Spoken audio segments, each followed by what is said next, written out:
লক্ষ লক্ষ ভয়ঙ্কর রোগী সুস্থ হয়েছে এই দোয়া পড়ে। অনেকে বলে হুজুর এত চিকিৎসা নিয়েছি, এত ডাক্তারের কাছে গিয়েছি, কিন্তু আমার রোগ সারতেছে না। ইনশাআল্লাহ আল্লাহর উপর ভরসা করে যদি আপনি এই দোয়া পড়তে পারেন, আল্লাহ পাক রব্বুল আলামিন আপনাকে যে কোনো জটিল এবং কঠিন রোগ থেকে আপনাকে সুস্থ করে তুলবে। এটা আমার কথা নয়, রাসূল করিম সাল্লাল্লাহু আলাইহি ওয়াসাল্লাম নিজে বলেছেন। তো কি পড়বেন একটা হাদিস শোনাই, তারপরে বলে দিব। আবু সাঈদ আল খুদরি রাদিয়াল্লাহু তাআলা আনহু বলেন, একবার বিশ্ব নবী মুহাম্মদ সাল্লাল্লাহু আলাইহি ওয়াসাল্লাম আমাকে সেনাপতির দায়িত্ব দিয়ে একটা কাফেলার সাথে আমাকে পাঠাইলেন সফরে বের হলাম। অনেক দিন সফরে থাকার পরে খাদ্য শেষ হয়ে গেল। আমরা মদিনাতুল মুনাওয়ারার দিকে রওনা করলাম। আমাদের কাফেলার মধ্যে কোনো খাদ্য নাই। আমাদের সঙ্গীরা সাথীরা আমাকে বলল, আবু সাঈদ আল খুদরি খাদ্য নাই, খাদ্যের ব্যবস্থা করলে ভালো হয়।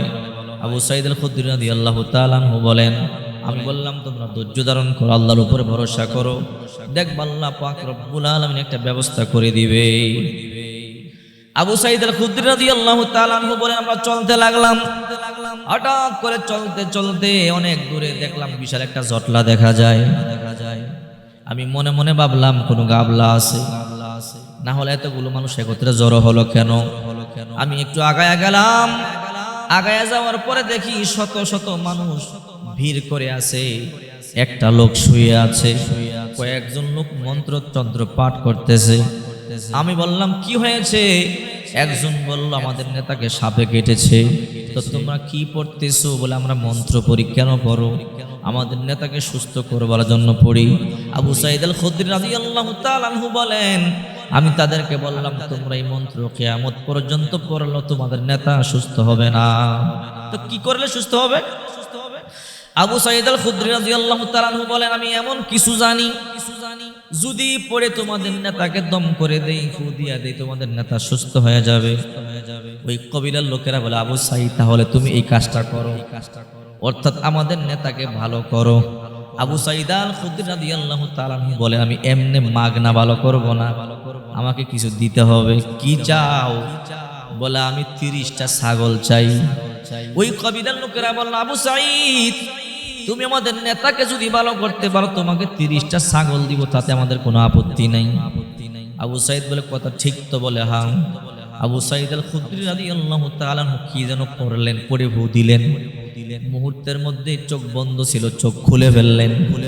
আবার দ্বিতীয়বার আবু সাঈদ আল খুদরি রাদিয়াল্লাহু তাআলা আনহু পড়ে ফু দিলেন, শোয়া থেকে বসে গেল।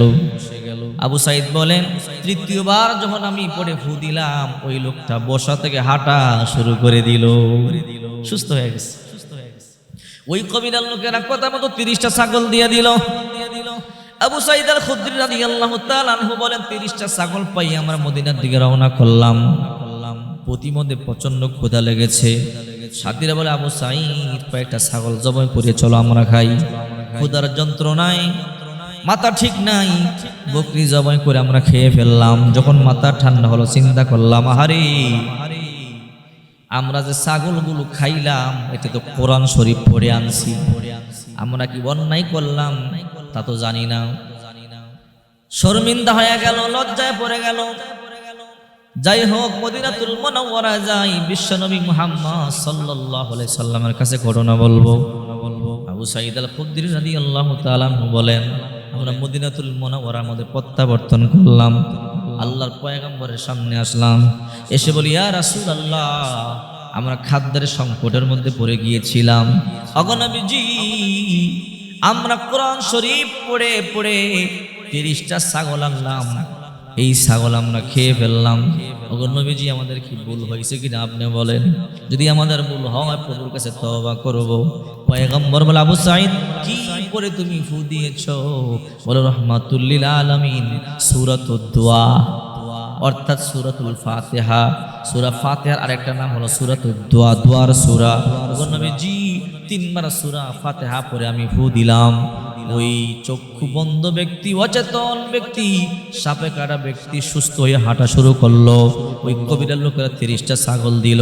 আমরা কয়েকটা ছাগল খাইলাম, আমরা কি ভুল করলাম কিনা আপনি বলে দেন। আল্লাহর পয়গম্বর বললাম, মুসাইদ ভুল করো নাই, বরং কোরআনের দাম আরো বাড়াইয়া দিছো। আবু সাইদ রে, যদি কিছু ছাগল বেশি থাকে আমাকেও দাও, আমি নবীও খাবো, নবীও শরীক হব। সুবহানাল্লাহ। সূরাতুল ফাতিহা, কোরআন শরীফ খুললেই সর্বপ্রথম যে সূরাটা নজরে আসে, এই সূরাটার নাম সূরাতুল ফাতিহা। এই সূরাটা এমন একটা সূরা, মুখস্থ করতে হয় না। মুমিনের কলবের ভিতরে কোন দিন আল্লাহ মুখস্থ করায়া দেয়, গেতে দেয়, লিখে দেয়, কেউ বলতে পারে না। কোরআন শরীফ পড়তে জানে না, জীবনে মক্তবের মধ্যে যায় নাই, জীবনে কোনো টিচারের কাছে পড়ে নাই, কিন্তু সূরা ফাতিহা মুখস্থ পারে। এই সূরাটা প্রতিটা মুমিনকে আল্লাহ তাআলা হাদিয়া দেয়, উপকার। আল্লাহ তাআলা প্রতিটা মুমিনকে আল্লাহ তাআলা অটোমেটিকলি হাদিয়া দিয়া দেয়, কলিজার মধ্যে লিখে দেয়। যে মুসলমান নাম লিখতে পারে না, সরে অসরে পারে না, ক খ পারে না, লিখতে পারে না, পড়তে পারে না, ওই ব্যক্তিও সূরা ফাতিহা পড়তে পারে। কারণ কোন দিন তার কলিজার মধ্যে আল্লাহ লিখে দিয়েছে সে নিজেও বলতে পারে না। যত জটিল এবং কঠিন অসুস্থ হবেন, এই সূরাতুল দোয়া, এই দোয়া অর্থাৎ এই সূরাতুল ফাতিহা পানির মধ্যে 7 বার পাঠ করে ফু দিবেন।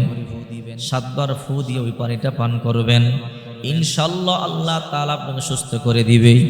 আজকে একটা গোপন কথা বলে দেই, উলামায়ে কেরামদের কাছে যখন আপনারা পানি ভরা নিতে আসেন, উলামায়ে কেরাম সূরা ফাতিহা পড়ে ফু দেয়।